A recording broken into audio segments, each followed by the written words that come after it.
मैं नहीं समझ पा रहा हूँ कि यहाँ की पुलिस कितनी ताकतवर है, कितना हुआ कि सबके एक ही निशाना, यही ठेहुना। और एक बात उन्होंने कहा कि सिर्फ गोली ठेहुने में लग रही है अपराधियों को। अरे हमें तो धन्यवाद करना चाहिए ऐसे मुख्यमंत्री का जिन्होंने अपराध को ठेहुने पे ला दिया है। भारतीय जनता पार्टी के लोग शिक्षा में बिना परीक्षा कराए लोगों को इंजीनियरिंग की, चाहे स्नातक की, चाहे बीए बीकॉम की, चाहे पॉलिटेक्निक की, फर्जी डिग्री थमा दिए, बिना परीक्षा कराए कोई डिग्री पा जाए, वो सड़कों पर बेकार बेरोजगार घूम रहा है। ये बीजेपी वाले सिर्फ जो है ना बेवकूफ़ बना के पब्लिक को कोई काम नहीं कर रहे हैं। दुर्भाग्य है कि केंद्र में हमें प्रदेश में भी आज तक कोई विकास नाम का कोई चीज़ है यहाँ तक अब तक ना आई। इस जमाने में मुझे कहने में कोई संकोच नहीं है कि भैंस के आगे बीन बजाओ भैंस बैठ पगुराए।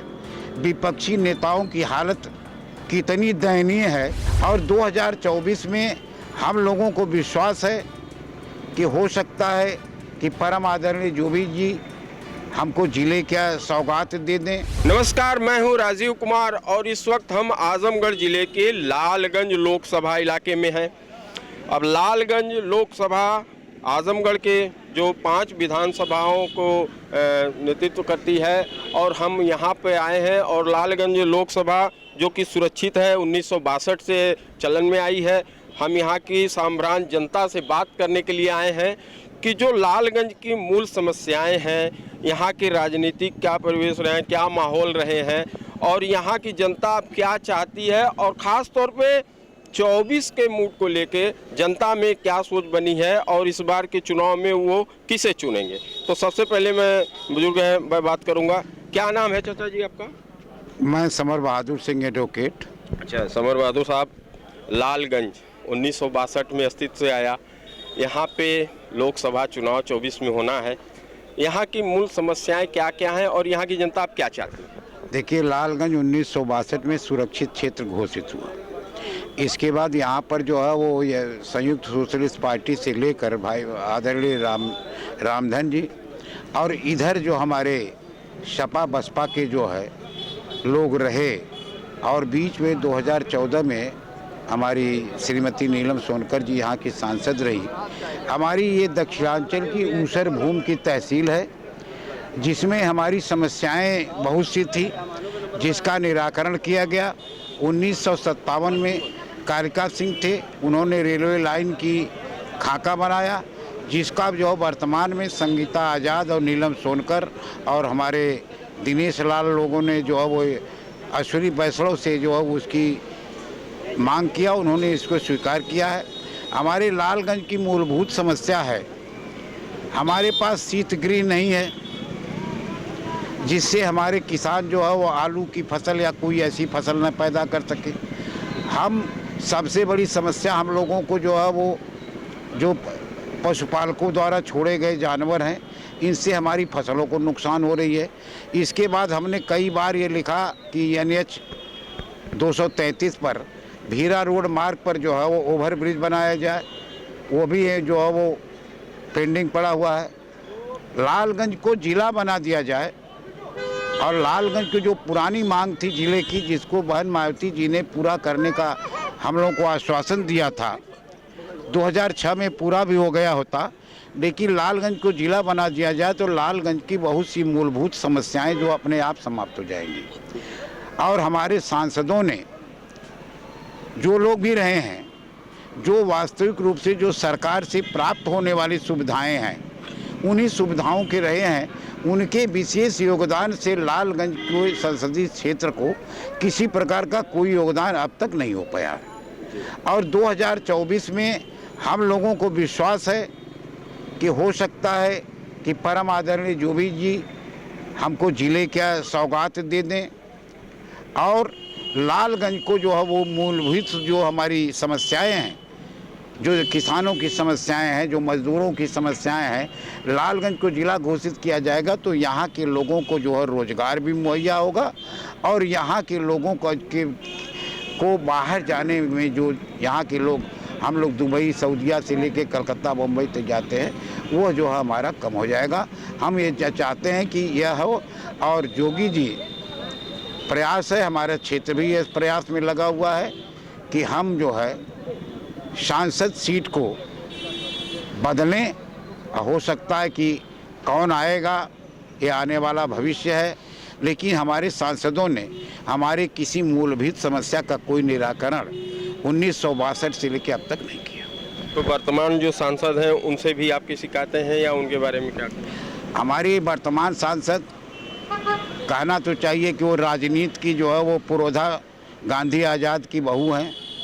हमारे विधानसभा के सदस्य रहे हुए हरिमर्दन जी की औरत हैं, और जैसा मैं सुनता हूँ कि वो प्रयास कर रही हैं, लेकिन सबसे बड़ा प्रयास है कि इस ज़माने में मुझे कहने में कोई संकोच नहीं है कि भैंस के आगे बीन बजाओ भैंस बैठ पगुराए। विपक्षी नेताओं की हालत कितनी दयनीय है उसको मुझसे मत कहलवाइए। जी चलिए, तो कुछ लोग और से हम बात करेंगे। जो लालगंज की मूल समस्या है वो एक तो यहाँ पे काफ़ी दिनों से जिले की मांग रही है, और उसके साथ साथ यहाँ पे विकास के पहिया जो रुका हुआ है वो भी जिम्मेदार है यहाँ के सांसदों को लेके। कुछ लोग और हम बात करेंगे। क्या नाम है भैया आपका? संतोष कुमार राय, एडवोकेट, मैं कांग्रेस। अच्छा, वकील साहब ये बताइए कि लालगंज का क्या मूड है आपकी बात? लालगंज की पूरी लोकसभा की जनता नेतृत्व बदलने पर तत्पर है, क्योंकि कांग्रेस के बाद जितने यहाँ लोकसभा में गए वह लालगंज के विकास के बारे में नहीं सोचे, केवल अपना ही विकास किए। जैसे यहाँ की मूलभूत समस्या, लालगंज को यदि जिला बनाया गया होता तो शायद लालगंज का उत्थान हुआ होता। छोटे छोटे तहसीलें जैसे श्रावस्ती में 2 तहसील 3 तहसील मिलकर के जिला हो गई, और लालगंज में आज भी लगभग 400 के गांव हैं, और इससे सटी हुई केराकत, इससे सटी हुई यह जखनिया, मार्टिनगंज, मेहनगर, यदि इन तहसीलों को मिला करके जिला बना दिया जाए तो लालगंज का उत्थान हो जाता है। जब चुनाव आता है तो जो हमारे सांसद जाते हैं ये रेलवे लाइन की बात बड़ी जोरदारी से करते हैं। जैसे ही चुनाव बीता फिर ये 4 साल नहीं बोलते, 1 साल का कार्यकाल रहता तब ये लाइन बिछाना शुरू करते हैं। चुनाव खत्म तो फिर लाइन बिछना बंद। यदि यहाँ लाइन बिछ जाए, बनारस नहीं, मेरा कहना है कि केराकत से फरिया जुड़ जाए तो निश्चित ही बनारस से, क्योंकि बनारस से केराकत जुड़ा हुआ है, जौनपुर से केराकत जुड़ा हुआ है, डोभी जुड़ा हुआ है, लेकिन ये लाइन देते हैं कि हम बनारस से जोड़ेंगे, जो जोड़ नहीं पाते हैं, चुनाव बंद तो लाइन बंद। दूसरी समस्या, लालगंज में ये बेसहारा जो पशु घूम रहे हैं, कि सरकार कहती कि मैं किसानों की आय दुगुना करने पर लगाऊं, लेकिन आज की स्थिति यह है कि गेहूं की फसल पशु चढ़ जा रहे हैं, उसकी कोई व्यवस्था नहीं। यह होता है कि वह गो आश्रम बना हुआ है, फला जगह इतनी गाय। मैं जानना चाहता हूं कि एक पशु पर 30 रुपया सरकारी खर्च है, 10 रुपया किलो भूसा आज के डेट में बिक रहा है। कौन सा ऐसा जानवर है जो कि 3 किलो क्यों सूखा भूसा खा करके रह सकता है? उन्हें मरने की भी व्यवस्था सरकार कर दी है।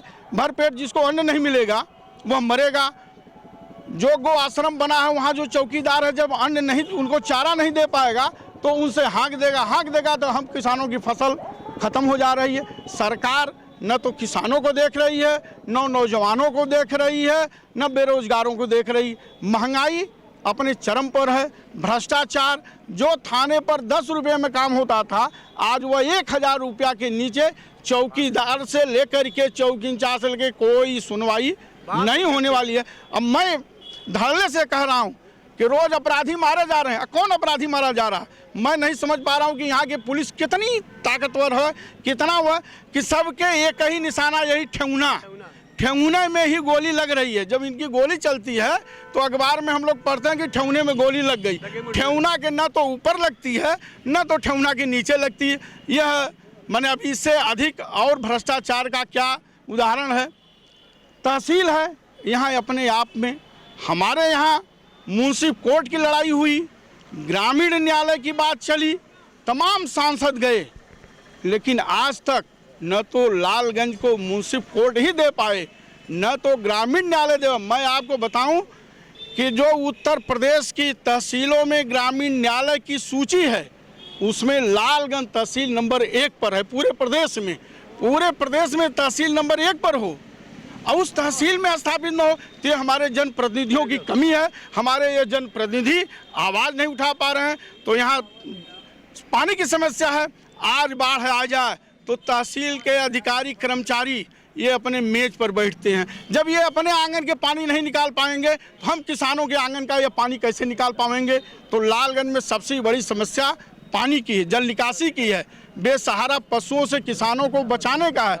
नौजवानों को यदि यह जिला बना दिया जाता तो रोजगार मिलता।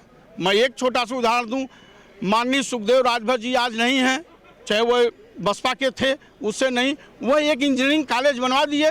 आज वहाँ 200 दुकानें चल रही हैं, लोगों की रोजी रोटी चल रही है। यदि लालगंज को जिला बना दिया जाए, इसका विकास यहाँ औद्योगिक स्थान बना दिया जाए, उद्योग खोल दिया जाए, हमारे सीनियर अभी कहे आलू रखने के लिए भंडारण कर दिया जाए, तो किसानों को आलू के बाद अपने ट्रैक्टर से कभी किराकत ले जाते हैं, कभी शाहगंज दर दर भटकना पड़ता है लालगंज के किसानों के लिए। तो लालगंज के किसानों के लिए उद्योग, नौजवानों के लिए उद्योग की स्थापना की जाए।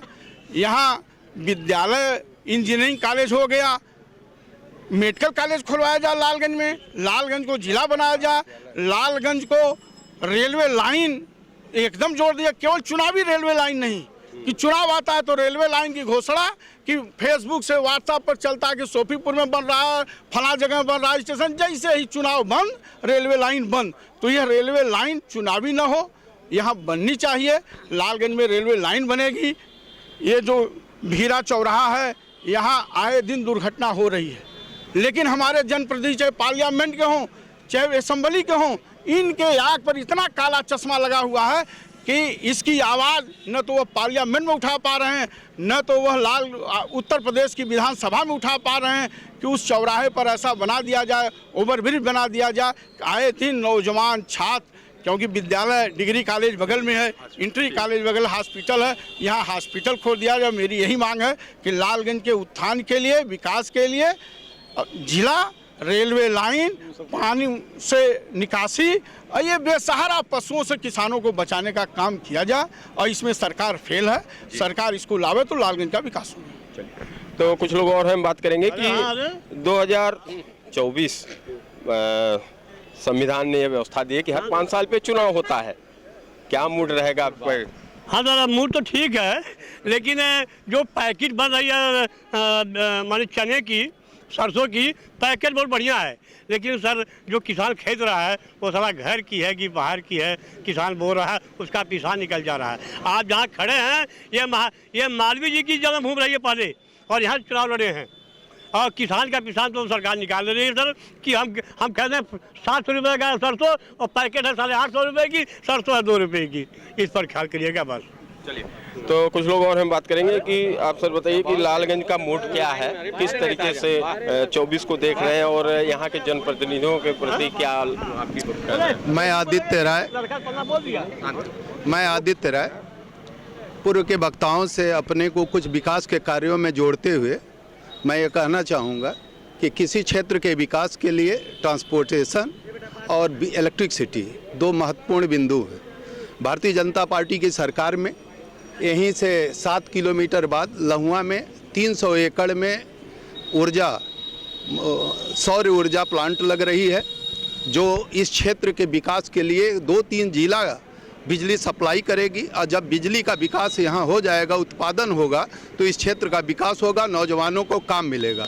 नंबर 2, ट्रांसपोर्टेशन में हो सकता है कि किन्हीं कारणों से माननीय सांसद नीलम सोनकर जी रही हैं, 90 लाख रुपया आपसे ज़्यादा कोई नहीं जानता है, आप लोग सारी चीज़, लेकिन किन्हीं कारणों से अब तक नहीं बन पाया। लेकिन मैं तो कहा था सांसद जी से भी कि आप केराकत, हमारे पूर्व के वक्ता भाई साहब, बड़े भाई हैं हमारे संतोष राय जी, बताए केराकत भी मत जोड़िए, आप डोभीत से फरिया ले जाकर के जोड़ दीजिए। ये 40 किलोमीटर से कम है, अगर ये जुड़ जाता है तो तत्काल में काम शुरू हो सकता है।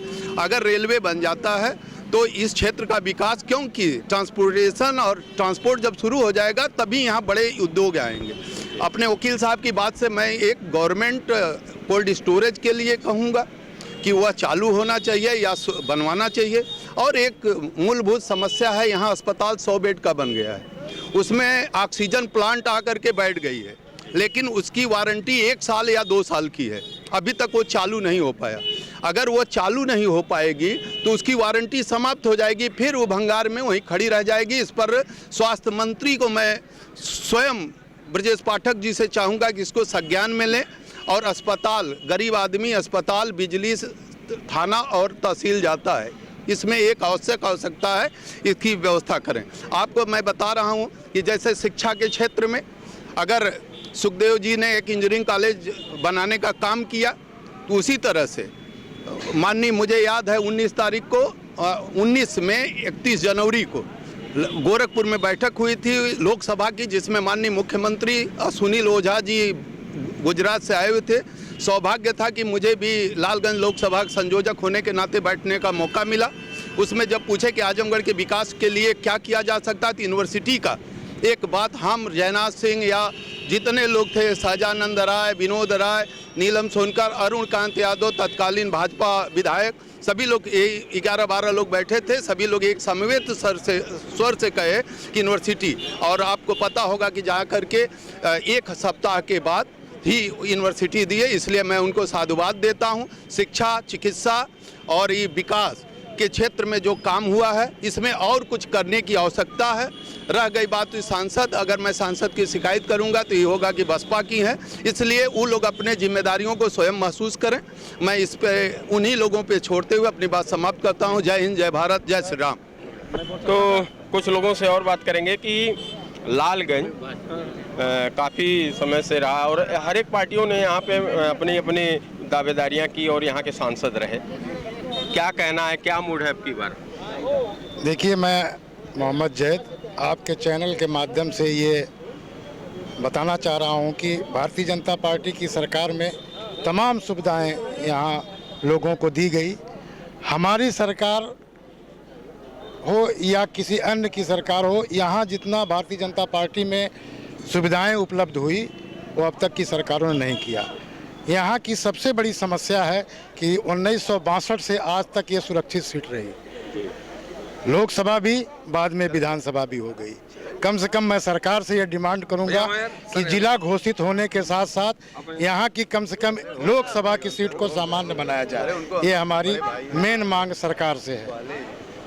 जिला घोषित होने के साथ साथ यहाँ की लोकसभा की कम से कम सीट सामान्य होनी चाहिए, ताकि जो जनप्रतिनिधि हो वो मजबूती से काम करे। अब तक के चूँकि आरक्षित होने के नाते अन्य सरकार के विपरीत यहाँ हमेशा सांसद चुने जाते हैं, इसलिए यहाँ कोई सुविधा मजबूत उपलब्ध नहीं हो पाती है। इसलिए मैं आपके चैनल के माध्यम से ये ज़रूर डिमांड करूँगा, ऊपर के हमारे नेता भी सुने, हमारे प्रधानमंत्री भी सुने, माननीय मुख्यमंत्री भी सुने, कम से कम यहाँ जिला के साथ साथ यहाँ की लोकसभा की कम से कम सीट तब्दील की जाए। 1962 से आज तक ये सुरक्षित ही चली गई। ये सबसे बड़ी समस्या है। ठीक है, धन्यवाद। तो मैं कुछ लोगों से और बात करूंगा कि आप बताइए, आम जनता है, आम जनता है, आम जनता क्या सोच रही है? हम उसी की नब्ज को टटोलने आए। आम जनता में हम भी हैं सर।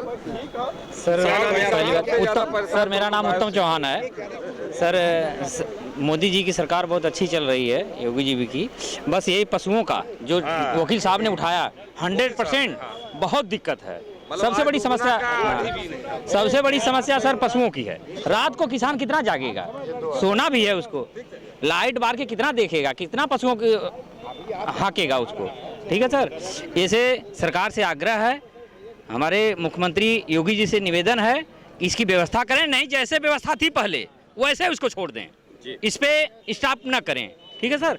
और यहाँ देखिए सर, हमारे पास यहाँ लालगंज में हनुमान जी का मंदिर है, वहाँ शिलान्यास हुआ है एक हनुमान जी के मंदिर का 108 फीट, 2 साल करीब हो गया, अभी तक निर्माण वहाँ नहीं हुआ। अब कितने साल बाद वो तैयार होगा, इसको सांसद हमारी नीलम सोनकर जी, सांसद जी का कर कमलों द्वारा उद्घाटन हुआ था। तो भारतीय जनता पार्टी को भी तो लालगंज ने एक बार मौका दिया, लेकिन इस बार पिछले चुनाव में हरा दिया। तो यही कारण था सर, यही कारण है हारने का, कि अपने काम पे उतरे हो, खरा उतरे। तो जो वर्तमान सांसद है उनकी क्या स्थिति है? तो उनकी तो भाई से ठीक है जो है, लेकिन जो सरकार में है उनकी तो भाई अलग बात है। ठीक है सर। चलिए, कुछ लोग और हैं, मैं बात करूंगा कि जो लालगंज की तासीर है, खासतौर पे लालगंज 1962 से लेकर अब तक सुरक्षित रहा और सभी पार्टियों को लालगंज की जनता ने मौका दिया, लेकिन उस हिसाब से अब लालगंज की जनता का क्या मूड है? लालगंज का मूड बिल्कुल स्पष्ट है। लालगंज विकास के तरफ वोट करेगा। जैसे कि चाचा जी ने अभी साफ सुथरा जो बातें कहीं, 2-3 समस्याएं बताई हमारी पार्टी के बारे में, मैं बड़े सम्मान के साथ, मेरे अभिभावक है लेकिन विचारधारा के आधार पे मैं उनके बातों का खंडन करना चाहूँगा। उन्होंने कहा कि कांग्रेस ही एक मात्र विकल्प है जो ये रेलवे ट्रैक बनवा सकती है। तो 70 साल से कांग्रेस सोच रही थी क्या? कांग्रेस सो रही थी? कांग्रेस भारत जोड़ो यात्रा में लगी है। और एक बात मैं कहूँगा कि शून्य में खड़े रहना पर्वत की महानता नहीं होती है, मजबूरी होती है। और एक बात उन्होंने कहा कि सिर्फ गोली ठेवने में लग रही है अपराधियों को। अरे हमें तो धन्यवाद करना चाहिए ऐसे मुख्यमंत्री का जिन्होंने अपराध को ठेवने पे ला दिया है। तो ऐसी सरकार जो किसानों के बारे में सोच रही है, नौजवानों के बारे में सोच रही है, महिलाओं के बारे में सोच रही है, ऐसी सरकार उत्तर प्रदेश के लिए और लालगंज में सांसद के तौर पे भारतीय जनता पार्टी का प्रत्याशी चयनित हो, यही हम सभी जनता की मांग है, हम सभी लोगों की मांग है। चलिए, क्या नाम है आपका और लालगंज से आप क्या संदेश देना चाहेंगे और क्या मूड है जनता का? मैं रजनीश जायसवाल हूँ, जिले का उपाध्यक्ष युवा मोर्चा भारतीय जनता पार्टी। और मूड जनता का, तो जनता ने अभी 6 महीने पहले निरहुआ को जिता के दिखा दिया है। ये आजमगढ़ की धरती है, लालगंज की धरती, ये किसी की जागीर अब नहीं रह गई है कि फला यहाँ के अध्यक्ष थे तो उनके पिताजी लड़ेंगे, तो उनके लड़के लड़ेंगे, तो उनका भाई आके लड़ेगा। ये सब जागीर खत्म हो चुकी है। भारतीय जनता पार्टी कमल का फूल जैसे 2014 में खिला था, जैसे 2022 में अभी खिला है निरहुआ के रूप में, ये 24 में फिर खिलने जा रहा है। आजमगढ़ और लालगंज साथ साथ खिलने जा रहा है। उसका बहुत बड़ा कारण है हमारे आदरणीय मुख्यमंत्री योगी आदित्यनाथ जी का जीरो टॉलरेंस, अपराधियों के प्रति जीरो टॉलरेंस है। और पहली बार जब सत्ता में 2017 में बैठे तो पहला जो किसानों से वादा किया था उन्होंने माफ़ करने का कर्ज का, उन्होंने कर दिया। वो अपने विकास कार्यों पे चल रहे हैं। आज संपर्क मार्ग हमारे पूर्व विधायक रहे हैं, लालगंज से भीरा संपर्क मार्ग, ये 30 साल में नहीं बन पाया। 17 में आदरणीय मुख्यमंत्री हुए, केशव प्रसाद मौर्य जी के माध्यम से ये लालगंज भीरा मार्ग बना। ये छोटे छोटे कार्य जो हमारे मुख्यमंत्री जी खुद इसको इंटरफेयर करके करा रहे हैं, तो ये विकास हमें चाहिए तो जनता के द्वारा हो। हमारे गरीबों को छत मिल रही है, 2.5 लाख रुपए एक परिवार को मिलता है। छोटी सी नगर पंचायत लालगंज है, 700 परिवारों को आवास मिला है। अब एक परिवार का 2.5 लाख जोड़ लीजिए, लगभग 3-4 करोड़ रुपए मिल गए लालगंज को। सवाल जी, सवाल ठीक है, विकास की बात अगर आप कर भी रहे हैं तो फिर भारतीय जनता पार्टी को हार का मुंह क्यों देखना पड़ा? और यहाँ से जो सांसद रहे उनको भी लेके कई सवाल है, तो क्या कहेंगे? नहीं, हमने हार का मुंह नहीं देखा। हार में कहीं ना कहीं हम कार्यकर्ता शायद पहुंच नहीं पाए, जनता तक अपनी बात बता नहीं पाए। और हार का कारण यहाँ एक जातिगत मानसिकता है, इसको तोड़ना होगा। ये लोगों ने आजमगढ़ में तोड़ दिया, तभी निरहुआ जीता। जातिगत मानसिकता तोड़ा और सपा बसपा गठबंधन हुआ तब वो 4 लाख वोट पाए। हम बिना गठबंधन के 3.5 लाख वोट पाए और 3,26,000 पाके हम 14 में जीते और 3.5 लाख पाके हम हारे। तो ये फिर अलग हो गए हम, तो जितना तय है हमारा 2024 में। आने वाले 24 में आपका क्या कहना? 24 में ही कहना है, मोदी जी पुनः तीसरी बार इस पूरे विश्व के गौरव, देश के प्रधानमंत्री लालगंज और आजमगढ़ सीट के साथ बनने जा रहे हैं, इसमें कोई दो राय नहीं। तो कुछ लोग और हम बात करेंगे कि लगभग 5 बार से यहाँ पे कांग्रेस ने सांसद दिया और सपा और बसपा को बारी बारी से मौका दिया। एक बार भारतीय जनता पार्टी ने भी अपना यहाँ खाता खोला, तो जनता ने तो सबका मौका दिया है। हम जनता से ही बात करेंगे कि लालगंज के तासीर में क्या है और अगला मूड क्या है। सवाल लालगंज का यही मतलब है, सवाल ये है कि वकील सबका मतलब है जेपी यादव। और सर ये है कि लालगंज जिला हो जाए, कम से कम यहाँ बात सुन। इसके अलावा जो गाय भैंसों का मामला है ये हल हो, क्योंकि आय दुगनी की बात चल रही थी, आय तो दुगनी हुई नहीं। जो हम लोग बोते हैं उसको खा जाते हैं सर। हाँ। और बुजुर्ग हमारे वकील साहब हैं, उन्होंने लगाया था कि ये नहीं जिला हो जाए। तो संविधान ने आपको अधिकार दिया है, 5 साल पे आप चेंज कर सकते हैं, तो आपकी बार क्या मूड है? ये नहीं, मूड तो ये है सर कि विकास हो, विकास की तरफ जाए और लोगों का जो जानकारी है, जो अनुभव वाले हैं लोग, सबका यही सोच है सबको समझाना। ये नहीं कि इससे नहीं काम चलेगा, हमारा मंदिर है, मंदिर से काम नहीं चलेगा, हमारा तो काम चलेगा, हमारी मेहनत का उपज मिले, दाम मिले, ये स्थिति होनी चाहिए सर। चलिए, तो कुछ लोग से और बात करेंगे। क्या नाम है भैया आपका? हरि यादव नाम मेरा है। हरि साहब, क्या कहेंगे? लालगंज का काफ़ी सुनहरा इतिहास रहा है, ऐतिहासिक भूमि है, क्या मूड है आपकी बात? जी, लालगंज जो है ऐतिहासिक भूमि जरूर है, लेकिन भारतीय जनता पार्टी की सरकार में भारतीय जनता पार्टी ने जिला अध्यक्ष बना दिया।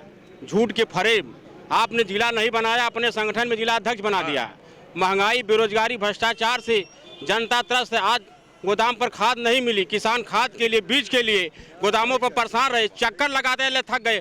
हम खुद चक्कर लगाए, नहीं मिली, न खाद मिली न बीज मिली, बुआई हमारी बाधित हुई।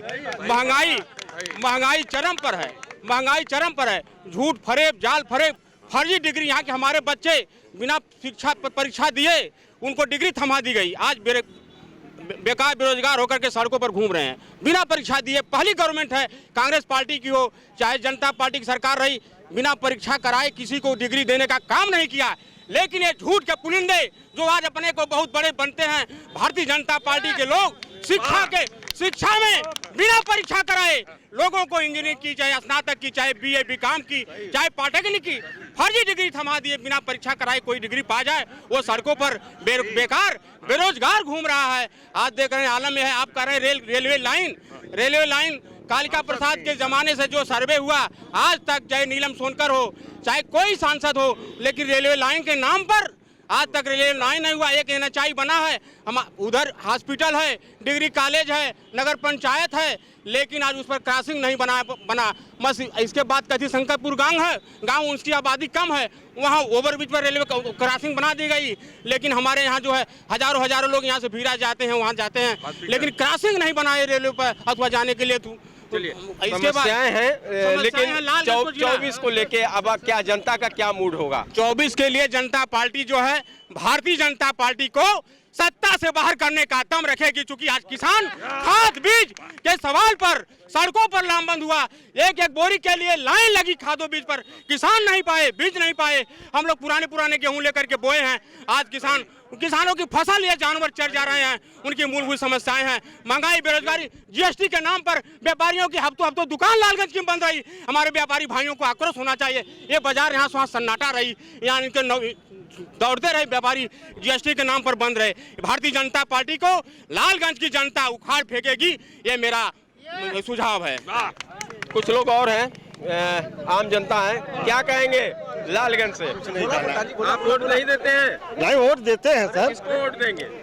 वोट देंगे समाजवादी पार्टी को। जी, तो समाजवादी पार्टी ने लालगंज के लिए क्या किया? हॉस्पिटल बनाया 100 बेड का, अखिलेश यादव जी 100 बेड का जो है हॉस्पिटल बनाए, उसमें अब तक कोई डॉक्टर नहीं, कोई दवा मिलती है वहाँ।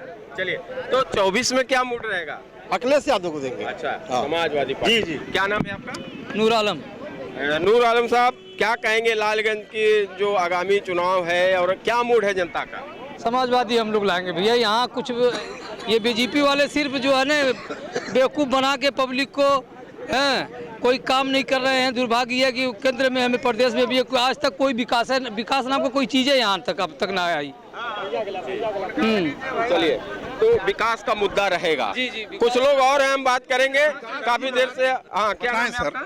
प्रवीण कुमार मिश्रा साहब, क्या कहेंगे? प्रदेश सचिव ब्राह्मण महासभा। अच्छा। जो विकास की बात कर रहे हैं आज, माननीय नरेंद्र सिंह पूर्व विधायक के अलावा आज तक लालगंज की धरती पर जितने विधायक हुए, किसी ने विकास का काम नहीं किया।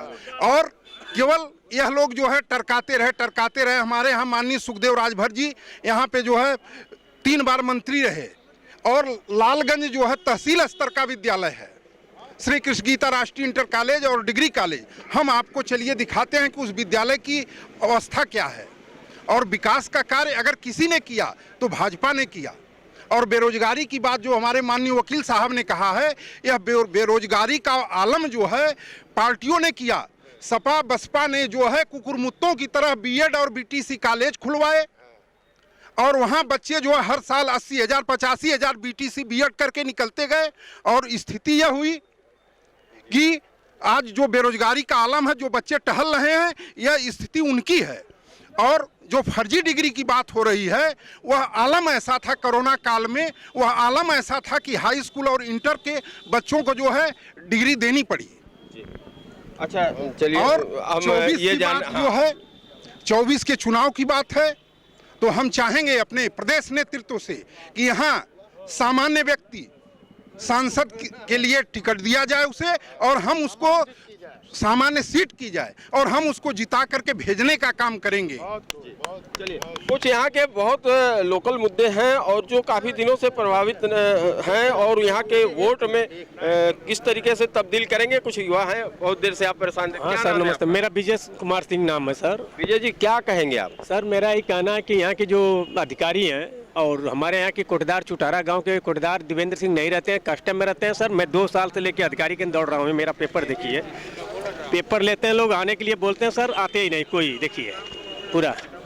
चलिए सर, तो इनकी अधिकारी को किया जाए कि जांच की जाए सर, यहाँ पर सुनवाई कुछ नहीं हो रही है हमारे वोटे को लेके भी शिकायत है। क्या है ना, गल्ला नहीं मिलता। देवनारायण सरोज चिरकीट मेरा घर है। चिरकीट। देवनारायण जी आप क्या कहेंगे? मैं कुछ नहीं कहना चाहता हूँ, एक बात जरूर कहना चाहता हूँ कि आपने गौशाला बनवाया, चिरकीट गांव में भी एक गौशाला बना है और वहाँ कोई न पशुओं के लिए चारा है न कोई चीज़ है और वो शाम को छोड़ देते हैं और पूरे किसानों की फसलें, जो कह रहे हैं मैं किसानों का हितैषी हूँ, पूरे किसानों की फसलें चल जा रहे हैं। रात भर जो है सारे लोग जो है रखवाली कर रहे हैं, हमारे भाई बंद इस ठंडक में। बस मैं सबसे बड़ी समस्या पशुओं को लेके है। क्या नाम है भैया आपको? हमारा नाम है गुलाब यादव। गुलाब साहब आप क्या कहेंगे? 24 का क्या मूड है लालगंज? लालगंज का ही नहीं, पूरे देश का मूड है। उत्तर प्रदेश का से लेके भारतीय जनता पार्टी को हटाने का मूड बना लिया। नौजवान किसान आज के डेट में किसान लाठी खान के हैं बेचारे, तब तक उनको यूरिया तक नहीं मिल पाई है। किसान, व्यापारी, नौजवान, शिक्षित सब लोग बेरोजगार हैं, बेचारे एकदम परेशान हैं। तरह मचा हुआ पूरे देश में। तो लालगंज खास तौर पे हमेशा यहाँ पे सबको मौका दिया है, आपने भी मौका दिया है। लालगंज की जनता होके आप क्या कहना चाहेंगे, क्या संदेश देंगे 24 को लेकर? लालगंज की जनता जो है 2024 के लोकसभा चुनाव में ये भारतीय जनता पार्टी की सरकार को जो है पूरे देश से हटाना चाहती है और एक स्वस्थ लोकतंत्र की स्थापना करना चाहती है। इस समय जो है हमारे देश में जो माहौल चल रहा है वह जो है कहने को तो लोकतंत्र है, कहने को तो संविधान है, लेकिन संविधान के इतर चल रहा है और तानाशाहीपूर्ण रवैये से जो है यहाँ के प्रशासनिक और सरकार में बैठे हुए लोग काम कर रहे हैं, जिससे आम जनता खास तौर से गरीब, किसान, मजदूर, नौजवान सब लोग दर दर की ठोकरें खा रहे हैं और इसकी कोई सुनवाई नहीं है। न अधिकारी के यहाँ सुनवाई नहीं, कर्मचारी के यहाँ सुनवाई, किसी के यहाँ कोई सुनवाई नहीं है। नौजवान एकदम जो है व्याकुल है, एकदम परेशान है, हैरान है। उसके 2 वक्त की रोटी के लिए जो है रोजगार खोजना पड़ रहा, नहीं मिल पा रहा है। 24 को लेके आपका क्या मूड है? 24 को जो है हम ये चाहते हैं कि एक स्वस्थ लोकतंत्र, समाजवादी, धर्मनिरपेक्ष ताकतें जो है सरकार में आवें और देश को एक तरक्की पसंद तौर पर देश को चलावें, जिससे आम जनता, गरीब, मजदूर, नौजवान, दलित, शोषित, पीड़ित सबका लाभ हो। मैं ये चाहता हूं। वर्तमान सांसद से भी आपकी कोई शिकायत? वर्तमान सांसद से पूरा शिकायत है और पिछले सांसद जो कुछ लोग कह रहे थे अभी कि भारतीय जनता पार्टी जब आती है सत्ता में तो यहाँ के लोग जो है सांसद और विधायक दूसरी पार्टी को चुन लेते हैं, लेकिन माननीय जो है श्रीमती जो है नीलम सोनकर जी जो है सत्ता में मोदी जी थे, भारतीय जनता पार्टी की सरकार थी और रेलवे की बात हुई और 1962 की बात चलती है और 2 रिजीम जो है भारतीय जनता पार्टी की सरकार रही, लेकिन आजमगढ़ को जो है नज़रअंदाज करके देखा जाता है। हमारे देश तक जो पूरे जो है सांसद तक, विधायक तक सारे लोग नज़रअंदाज कर रहे हैं। 2 बार सरकार रही, क्यों नहीं रेलवे लाइन बिछा दी है आप? क्या आपका जनता से रसूख है? कोई रसूख नहीं है। ये केवल जनता का वोट लेकर, जाति, धर्म, मजहब के नाम पर जनता का वोट लेकर जो है जनता से कोई सरोकार नहीं रखते हैं। आम, दलित, पीड़ित, शोषित सब लोग परेशान हैं। हम लोग जो है स्वस्थ लोकतंत्र की स्थापना के लिए जो है समाजवादी सोच की स्थापना की सरकार चाहते हैं। धन्यवाद। तो बहुत से लोगों का अलग अलग विचार मिला है और अब हम महिलाएं हैं, आधी आबादी का नेतृत्व करती हैं लालगंज में। आपसे भी हम बात करेंगे कि क्या नाम है आपका? हाँ, जिला महिला पूर्व जिला महिला कांग्रेस। अच्छा, विमला राय जी। विमला जी आप ये बताइए कि लालगंज का क्या मूड है? लालगंज का मूड अब भाजपा तो से तो सब पार्टी त्रस्त है, पार्टी क्या पूरी जनता त्रस्त है। भाजपा तो हर कार्य बंद कर दी है। बच्चों की शिक्षा के लेकर के, पढ़ाई के जितनी छात्रवृत्ति मिल रही थी, समाज कल्याण विद्यालय आपका चल रहा है, सब समाज कल्याण विद्यालय बंद कर रही है। महिलाओं का प्रशिक्षण चल रहा था सिलाई कढ़ाई का, उस प्रशिक्षण में भी जो है उस प्रशिक्षण को भी बंद कर रही है सरकार। बच्चियों का छात्रवृत्ति बंद कर दी, सब बच्चों का रोजगार। अच्छा विमला जी, ये बताइए कि 5 बार यहाँ से सांसद कांग्रेस ने चुना, जी, विकास वहीं का वहीं रह गया। जी, विकास तो कुछ नहीं हुआ है।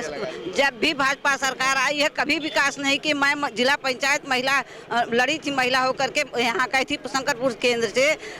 नरेंद्र विधायक सी सब लोग कह रहे हैं विकास पुरुष है, विकास मुझे बैठ कर हरा दिए। बताइए लेकिन 5 बार यहाँ पे सांसद कांग्रेस के भी हुए हैं। कांग्रेस का जब हुआ तब तो हम लोग बहुत अज्ञान थे। हाँ, अब तो अपने जान में तो ही भाजपा हुई है, लेकिन कुछ की नहीं है। बच्चे मैं कुछ और बुजुर्ग हैं यहाँ पे बात करूँगा। ये बताइए कि लालगंज का जो टेस्ट है और आने वाले खासतौर पे 24 के चुनाव में क्या कहना है, यहाँ की जनता अब क्या सोच रही है? क्या नाम है आपका? हमारा नाम इमलाक अहमद है जी। इम्तियाज साहब क्या कहेंगे? हम क्या बताएंगे, वो आने वाला वक्त बताएगा जी। 24 में क्या मूड है? मूड वो आने वाला वक्त बताएगा, अभी कुछ नहीं बता सकते। आपकी कोई समस्या नहीं है लोकसभा? तो बहुत है, तो बताइए ना। कोई पूरा करने वाला नहीं है। क्या समस्याएं हैं? अरे बहुत ही समस्याएं हैं। जैसे कि ना हमारे यहाँ लाइन की व्यवस्था है, ना पानी की व्यवस्था है, और ना तो कोई सुनवाई है। कहीं चले जाओ तो भगा दिया जाता है, यही समस्या है। और क्या है, कोई सुनने वाला है नहीं। तो आपके हाथ में तो अधिकार है वोट का। अधिकार क्या, ये अधिकार जो मिला है ये भी लोग छीन लेते हैं। आप क्या अधिकार देंगे? हाँ, ये भी तो छीन लेते हैं। जाओ भागो भागो भागो, पुलिस चौकी में जाओ वहाँ भगाया जाता है, थाने में जाओ वहाँ भगाया जाता है। क्या अधिकार है? आप क्या अधिकार देंगे? कोई अधिकार नहीं दे पाएंगे। चलिए, तो कुछ लोगों में बहुत नाराजगी है। क्या नाम है आपका? मेरा नाम मुजाहिद है। मुजाहिद साहब क्या कहेंगे? लालगंज में काफ़ी ज़्यादा खासतौर पे मुस्लिम वर्ग की भी आबादी है, क्या समस्याएं, और खासतौर पे 24 को लेके आपका क्या मूड है? सर समस्याएं तो बहुत सारी है, सरकार अपने हिसाब से तो कर रही है, समाधान कर रहे हैं। जो 24 की जो सबसे बड़ी समस्या है बेरोजगारी की। हम लोग पढ़े लिखे हैं, युवा हैं, तो एजुकेशन बेस पे कुछ कर नहीं पा रहे हैं। तो सरकार को इस पर सोचना चाहिए कि जो एजुकेशन में पढ़े लिखे लोग हैं उनको कम से कम रोजगार दिया जाए। और फिलहाल तो हर आदमी अपने तय स्तर कर रहा है। आत्मनिर्भर जिसको हम कह रहे हैं वो तो पहले से था, आदमी नया नहीं हुआ है। आत्मनिर्भर आदमी पहले से था, लेकिन आदमी पढ़ता है लिखता है इसलिए कि कुछ इस बेस पे किया जाए, लेकिन अभी तक ऐसा कुछ हुआ नहीं सर जी। और रहा सवाल 24 का, तो देखेंगे वक्त बदलता रहता है, देखेंगे। फिलहाल तो योगी जी हैं। योगी जी में एक चीज़ मैं कहना चाहता हूँ खुले तौर पे, शासन ठीक चल रहा है, गुंडा माफियाओं की हालत ख़राब है और ये ठीक है, कंट्रोल हुआ इस पे, इसमें कोई दो राय नहीं। मैं खुले तौर पे कहता हूँ कि योगी जी ने इस चीज़ को कंट्रोल किया है, लेकिन थोड़ा सा जो है उसको भी अगर कंट्रोल कर लें तो इनको कोई रोक भी नहीं पाएगा। मैं फिर से कहता हूँ चैलेंज ऑन कैमरा आज तक के कि योगी जी को कोई रोक नहीं पाएगा। सिर्फ चंद चीज़ें हैं, अगर इसको वो कंट्रोल कर लें। तो मिली जुली प्रतिक्रिया लालगंज से रही, और लालगंज खास तौर पे सुरक्षित सीट रही है, इसे सामान्य सीट करने की भी मांग रही। तो कहीं यहाँ अन्ना जानवरों को लेके काफ़ी समस्याएं रहीं, यहाँ पे बड़ी लाइन की डिमांड रही, और इसी को लेके यहाँ की जनता ने अब की बार 24 में मूड भी बनाया है कि जो उनके इन मांगों को पूरा करता है वो उनके साथ होंगे। समय समय पे जनता ने सारे पार्टियों को मौका दिया है, और अब की बार भी अपनी सूझबूझ का परिचय लालगंज की जनता देगी। राजीव कुमार, आजमगढ़, यूपी तक।